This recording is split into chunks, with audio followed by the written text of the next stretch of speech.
जय माता दी सभी को। मेरा नाम पवन और अपनी इस वीडियो के अंदर आज हम बात करेंगे प्रकृति के बारे में। कुछ ऐसी चीज़ जो इंसान के बस में नहीं है, किसी भी चीज़ को रोकना। तो चलिए वीडियो को शुरू करते हैं। जैसे हम बात करें गर्मी की, हम देख रहे हैं कि गर्मी अधिक से अधिक होती जा रही है इन दिनों में। पर क्या आप इस गर्मी को रोक सकते हैं? कहीं पर तूफान आ रहा है तो आप उस तूफान को रोकने में सक्षम हैं? अगर कहीं पर बहुत तेज आंधी आ गई, अर्थक्वेक आ गया, तो आप इन चीज़ों को रोक सकते हो? नहीं।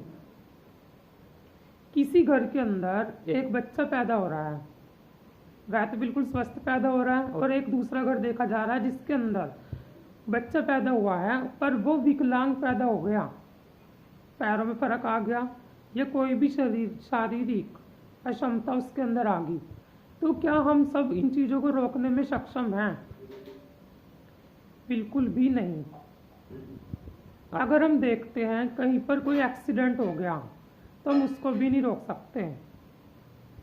करोड़पति तो हर कोई बनना चाहता है, आज की दुनिया में हर कोई चाहता है कि हमारे पास में कार हो, बंगला हो, गाड़ी हो, सब कुछ हो। पर ये सब कैसे हो सकता है? सिर्फ बुद्धि से। और बुद्धि हमें कहाँ से मिलेगी? अगर हमारे माइंड में क्वेश्चन आता है, हमारी ऐसी बुद्धि बने कि हम ये चीज़ें कमा सकें सब कुछ, तो बुद्धि हमारे पास कहाँ से आती है?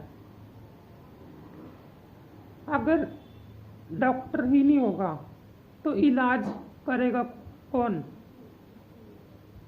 अगर कोई बीमारी ही नहीं होगी तो डॉक्टर भी नहीं होगा। और ठीक उसी प्रकार अगर किसान ही नहीं होगा तो फसल उगाएगा कौन? पानी ही नहीं होगा तो पिएगा कौन? खाना ही नहीं होगा तो भूख लगेगी किसको? तो इस पूरी दुनिया को सेटअप करने वाला माइंड वाला इंसान ही हो सकता है ना। और वो कौन होगा? ईश्वर।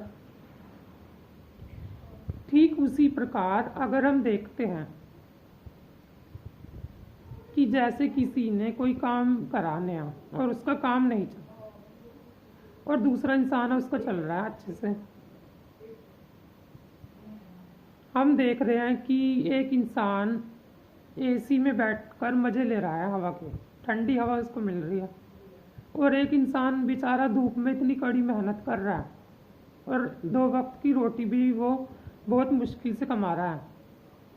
एक इंसान सड़क पर पैदल चल रहा है और दूसरा इंसान कार में चल रहा है। एक इंसान ब्रांडेड कपड़े पहन रहा है और दूसरा इंसान कपड़े तक खरीदने के उसके पास पैसे नहीं है, उसको खरीदने के लिए भी उसको बहुत मेहनत करनी पड़ती है, उसके पास 2 रोटी कमाने के लिए भी पैसे नहीं है। एक इंसान सड़क पर बैठा है और एक इतने बढ़िया महल के अंदर। तो इन सब के पीछे क्या कारण है? हमारे कर्म ही नहीं तो क्या? हमारे पूर्व में किए गए कर्म ही तो इनका कारण है। अब हमारे मन में एक सवाल आता है कि हमने कर्म तो पूर्व में किए, पर हमें इस जन्म में ही उन्हें क्यों भुगतना पड़ रहा है? तो आप भी सोचें ना कि पिछले जन्म में क्या आप मनुष्य थे? अगर आप मनुष्य थे तो आपको तो मोक्ष प्राप्त कर लेना चाहिए था, और इस जन्म को आपने लेना ही नहीं था। मनुष्य का जन्म तो आपको मिलता ही ना।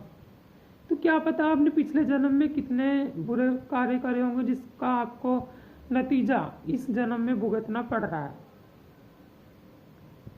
अगर हमारे अच्छे कर्म होंगे तो हमें अच्छा ही फल मिलेगा, जाहिर सी बात है। और अगर हमारे बुरे कर्म पिछले थे तो उनको ठीक करने के लिए तो मनुष्य का जीवन हुआ है ना। अगर ईश्वर हमें चाहते तो कुछ भी जानवर वगैरह फिर से बना सकते थे, पर उन्होंने हमें मनुष्य का जीवन ही क्यों दिया?